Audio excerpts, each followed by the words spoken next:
Albanians, civilizational problem. Among all the peoples in Europe, the Albanians can stand out as a unique and distinct group, actually as a phenomenon. A people who, in the last 3 centuries, have lived and acted completely differently from all European peoples. A people who resemble Croats only in terms of bloodthirstiness and brutality in torturing women, children, and unprotected populations, but not in other qualities.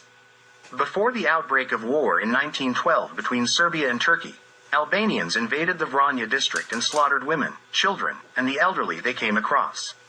At the beginning of the war, Albanians raised white flags on the Merdare border as a sign of surrender. When Serbian Lieutenant Milan Popovic approached them peacefully to accept their surrender, they opened fire and killed him and his entourage. Here's another example of their brutality. When a Serbian company was retreating towards the Adriatic Sea, about 60 soldiers with a few officers, they sought refuge in the monastery of Saint Mark of Korisha near prison on November 26, 1916, for a short rest.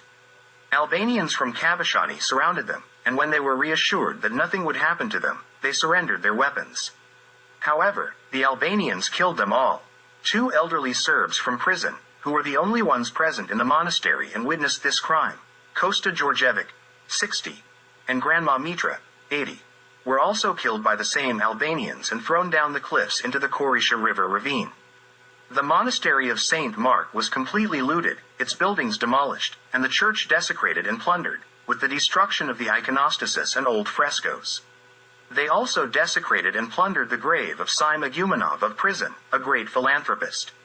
Metropolitan Vinceni and his deacon Kvetko Nesic, who were taken from prison to Yarosvac on the night of November 23, 1915, where they were tied with wire to the banderils, doused with gasoline, and burned alive on November 25. All Serbian priests in Kosovo and Metohija during World War I were killed, and churches and monasteries were looted, burned, and destroyed. This was repeated during World War II. Among the Albanians, remnants of tribal and clan communities with large extended families have been preserved. These communities have survived in rural areas, while in cities where the influence of Islam and Sharia law has grown, there have been certain changes. Albanians primarily recognize their tribal customary law. At its core, this tribal customary law revolves around blood feuds. This poses obstacles to the application of positive civil law. Albanian customary law is based on 3 norms: blood feuds and house arrest, the position of women, and the authority of the household head. Blood feuds have been preserved among them to this day without any changes, and they are carried out on the principle of talion, blood for blood, head for head, blood for honor. Blood feuds are used to settle many debts, such as a wife's adultery, theft, and unsettled obligations. The most common consequences of blood feuds are adultery and incest. In principle, blood feuds are public, but there are also secret ones. The fear of blood feuds is so great that there is an institution of house arrest for all male members of the household. Sometimes, entire extended families may find themselves under house arrest. While under house arrest, males who are threatened with blood feuds are not allowed to leave their homes. The detainees take turns guarding themselves. Marriage friends from other tribes are required to cultivate fields and graze livestock for them. As I am writing this, news from London, published in the Daily Telegraph, has arrived, stating that due to blood feuds in Kosovo, Metohija, and Albania, there are currently over 650 families under house arrest. House arrest can be interrupted through a guardian of the oath called Besa. Permission for the interruption is referred to as Besa. Whoever violates this oath is obligated to be killed. If a reconciliation agreement is reached, it is called blood reconciliation. If blood feuds are settled through payment, it is called blood money, or blood price. Blood money is usually paid in gold coins, jewelry, and precious items and is typically quite high. According to Albanian customs that are still in force, women do not have the right to acquire property inheritance, and they have no right to personal freedom either. A woman is bought by an ordinary contract and she is like any other pre-med or cattle, the property of the buyer. The price of a wife is usually half the blood feud. It is a rare case that she can influence the choice of its customer. They sell them to people who have never seen them in their lives.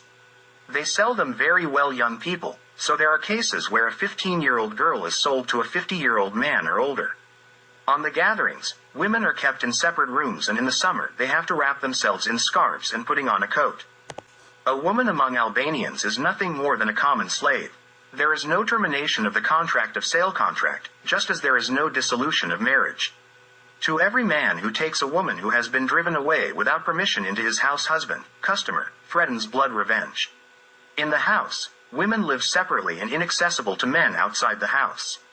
In order for a woman to bond with her husband, she tries to be pregnant as often as possible, so that pregnancy and children separate her from the desire for another man whom she loves. This is one of the causes of the high birth rate, which in Arbanasi in Serbia's birth rate reaches 32 per thousand, which is the highest birth rate in the world. Women are considered the field that gives birth of children to the husband. An expelled wife has no rights or property whatsoever. She can only remarry if her former husband allows it. By selling their daughters, parents make significant profits, so the more daughters they have to sell, the better for them. This is one of the reasons for the high birth rate. According to Serbian laws, women have equal rights with men, but the Albanians do not adhere to these laws. During the time of Yugoslavia, no one compelled them to do so. The head of the household among the Albanians is not just a host in the Serbian sense.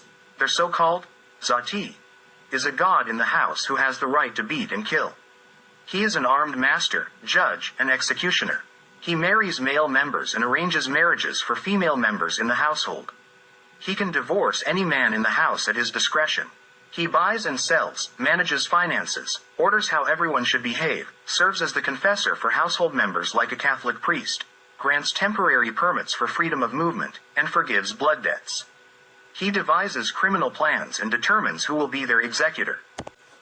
The Albanian customary law, which has always been ahead of any other law among them, makes them a people incapable of contemporary cultural and civilizational trends.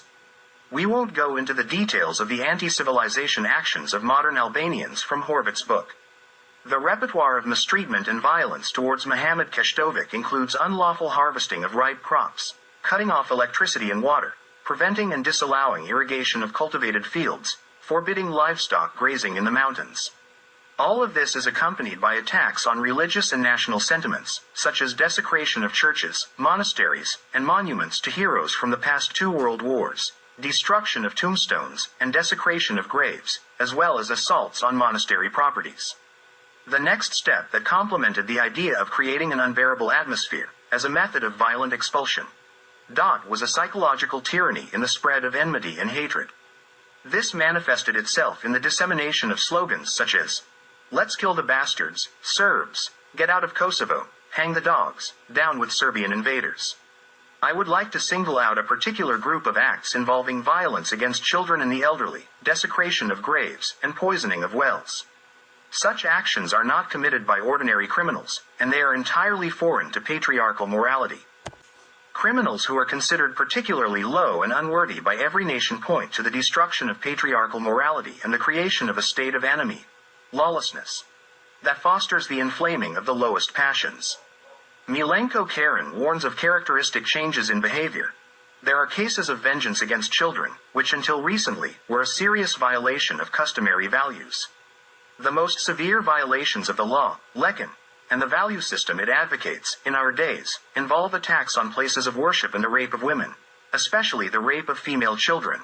40th Street 150. In the journal, Teorija, 3-4, in 1987, Dord Vukovic writes, "In places where they are in the majority, Albanians notice a calculated terror and create a sense of constant insecurity. They rape whoever they can, married women and girls, elderly women, and girls as young as 10 years old. They rape everywhere, in public places, bus stations, even in hospital vehicles." Atanasi Jirasovic extensively studied the Albanians in Kosovo and Metohija and, regarding their tribal organization, he says the following: "Their origin speaks of their affiliation with Albanian clans, tribes.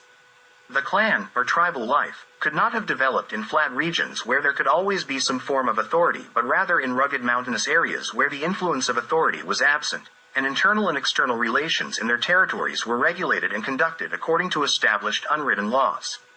49th Street 4,